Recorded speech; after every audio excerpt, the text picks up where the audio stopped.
अस्सलाम वालेकुम व्यूअर्स, मैं हूं समीना पाशा। उम्मीद है आप लोग खैरियत से होंगे। व्यूअर्स, कुछ आम खबरें और अपडेट्स लेकर इस व्लॉग में आपके सामने हाजिर है जनाब। एक तो आपको बताएंगे कि जो तबाहकुन किस्म की समाअत थी आज इस्लामाबाद हाई कोर्ट में जस्टिस मोहसिन अख्तर कियानी की अदालत में, उसका जो तहरीरी हुक्मनामा आया है वो और भी ज़्यादा तबाहकुन है और ये समाअत अगले रोज़ भी कंटिन्यू रहेगी।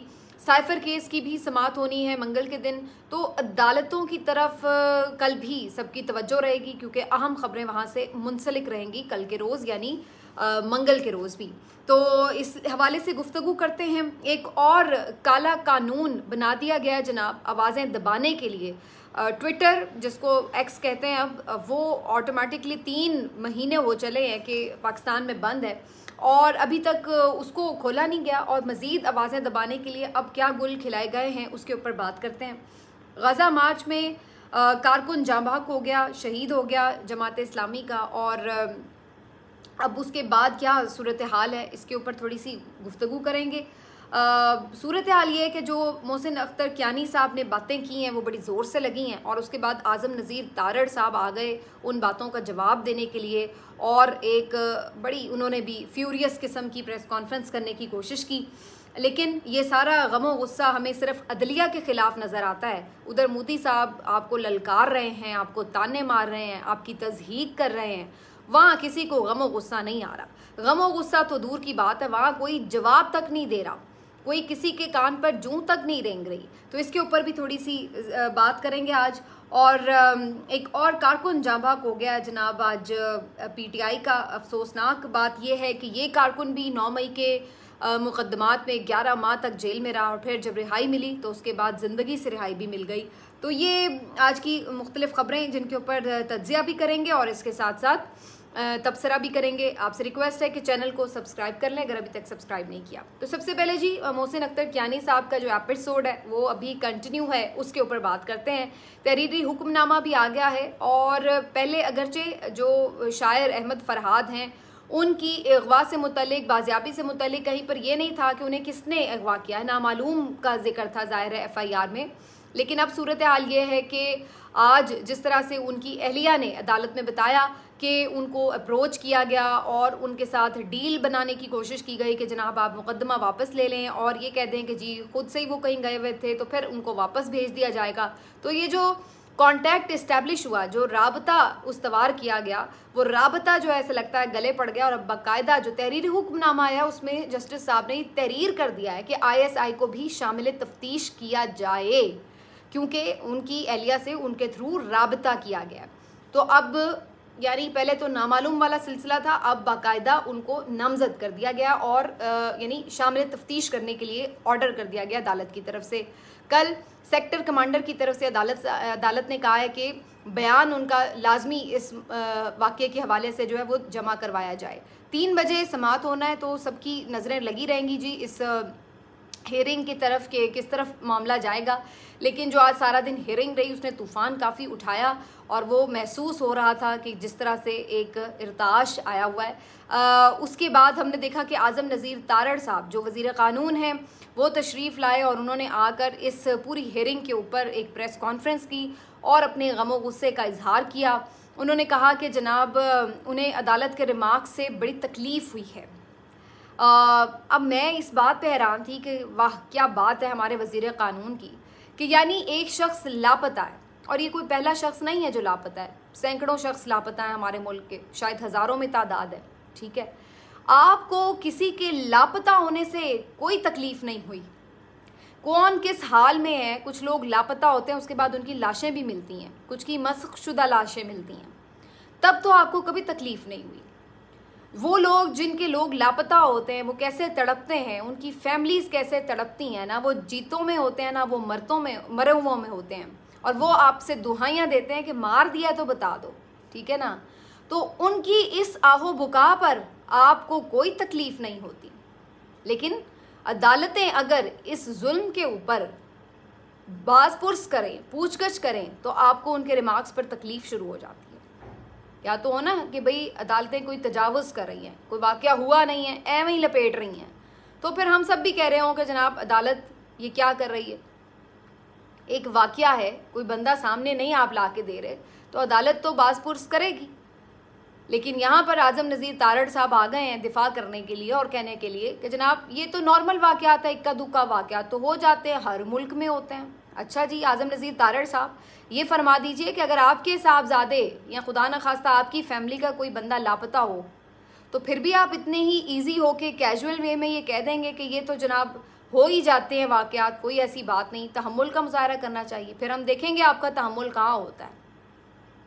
तो ये इस तरह बेहिसी का मुज़ाहरा करना आकर नेशनल मीडिया के ऊपर, ये वैसे ही अवाम के ज़ख्मों के ऊपर नमक छिड़कने के मुतरादिफ है कि एक तो आप लोग वैसे ही जाली मैंडेट वाली हुकूमत है, ऊपर से आप लोग आकर जिस किस्म के फ़ैसले कर रहे हैं, लोगों की और कमर तोड़ रहे हैं, और तीसरा पहले से दुखी लोगों को ऊपर से आप आकर जिस तरह के कचोचे लगाते हैं और जिस तरीके से आप उनको ताने मारते हैं या बेहिसी का मुजाहरा करते हैं हर इशू के ऊपर, वो गंदम का मामला हो, वो ये बिश्किक का मामला हो तालिब इल्मों का, वो अब ये जजों का लापता होने वाले अफराद का मामला हो, आप हर मौके पे आके बजाय इसके कि मजलूमों के साथ खड़े हों, उनकी दादरसी करें, आप हमेशा जालिमों का दिफा करने के लिए आ जाते हैं और उन्हें आप कहते हैं कि जनाब ये नॉर्मल बात है, कोई बात नहीं।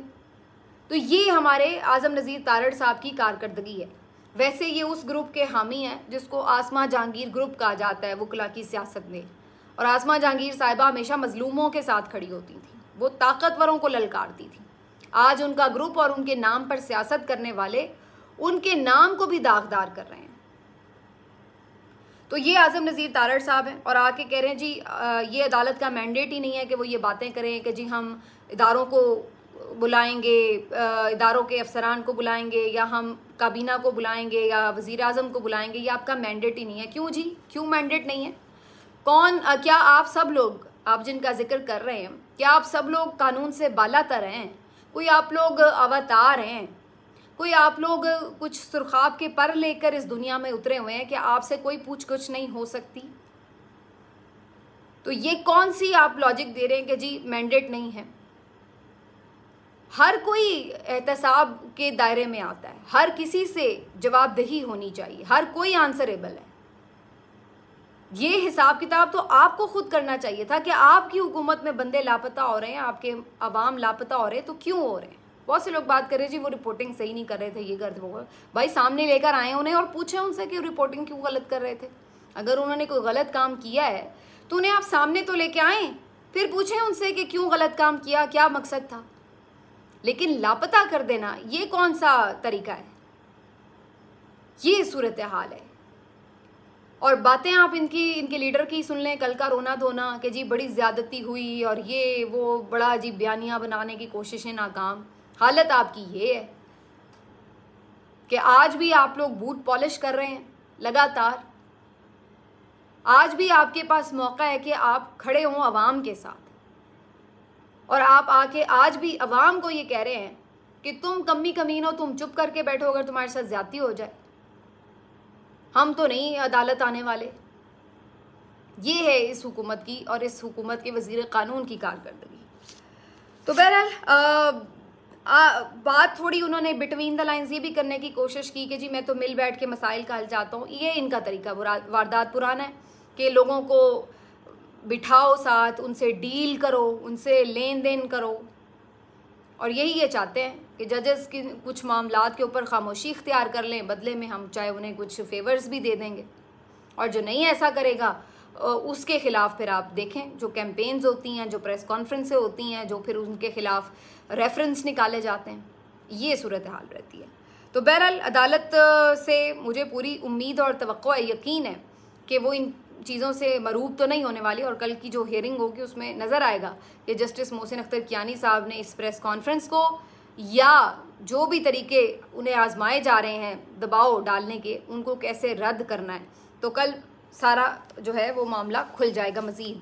लेट्स सी जी, सबकी नज़रें रहेंगी इसके ऊपर। साइफ़र केस की भी कल समात है और कल के दिन वी होप सो कि अगर समात हो जाती है, क्योंकि पिछली दफ़ा कॉज लिस्ट मनसूख हो गई थी, तो अगर कल समात हो जाती है यानी मंगल के रोज़ समात हो जाती है तो कभी इम्कान है कि ये समात कल ख़त्म हो जाएगी, क्योंकि आखिरी समात जब हुई थी तो उस पर यही बात की गई थी कि जो प्रोसिक्यूटर हैं वो अपने दलाइल मुकम्मल कर लेंगे। वैसे तो उनके दलाइल बिला वजह इतने लंबे चौड़े थे, लेकिन अब अल्टीमेटली ये है कि वो खबर है कि वो कंप्लीट कर लेंगे, 1-1.5-2 घंटे के उनके दलाइल रह गए थे। और इस बात का कभी इम्कान है कि फिर फैसला भी महफूज हो जाएगा जो किसी मुनासिब वक्त पर सुना दिया जाएगा। तो साइफर केस होपफुली कल वाइंड अप हो जाएगा अगर कोई मज़ीद इसमें नया ट्विस्ट ना आया। इसके साथ जनाब आपको बता दें कि अब एक नई जो सूरत हाल है वो ये कि पीटीआई ने जलसे करने का एक दफ़ा फिर ऐलान कर दिया। अब पीटीआई वालों की भी सुन लें।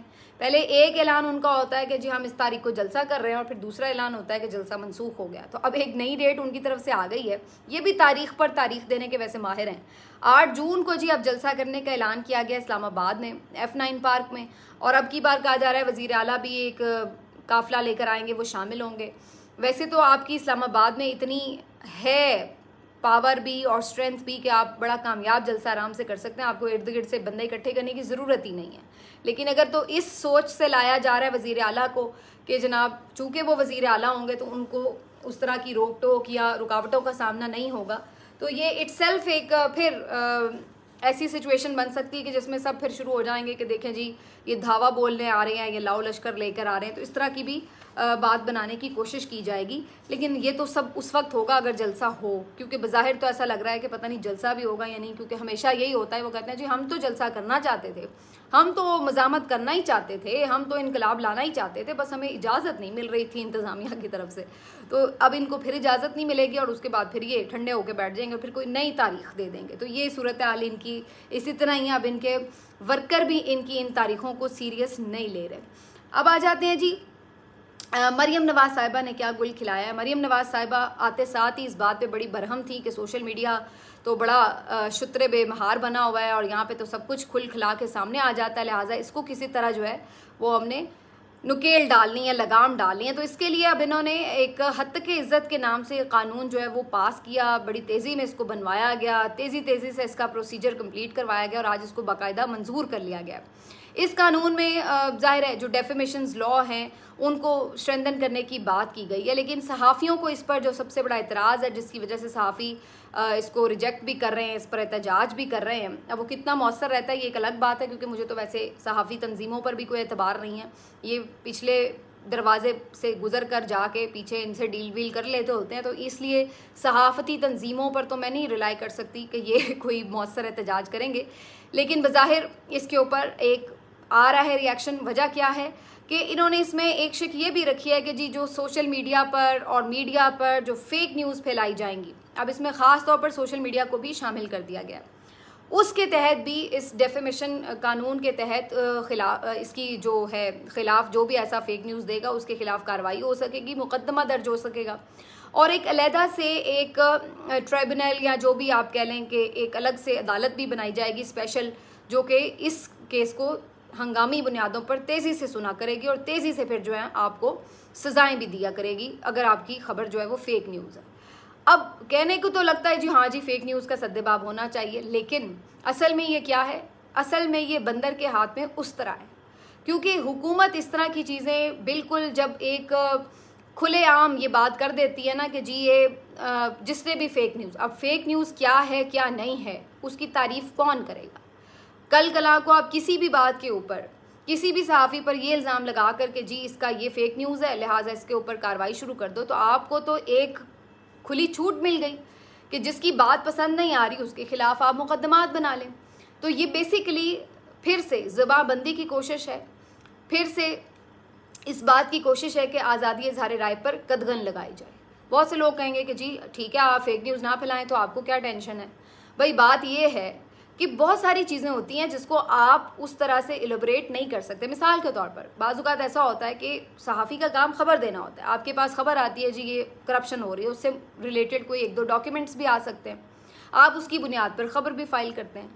लेकिन सहाफ़ी का काम ये तो नहीं है कि वो सबूत इकट्ठे करके मुकदमा भी करे और सज़ा भी दिलवाए किसी के ख़िलाफ़। अब उसने अगर कोई इनिशियल तहकीक के मुताबिक कोई स्कैंडल किया है ब्रेक और उसके मुताबिक उसने कहा कि करप्शन हुई है, तो आगे तो ये इदारों का काम है उसको प्रॉब करना।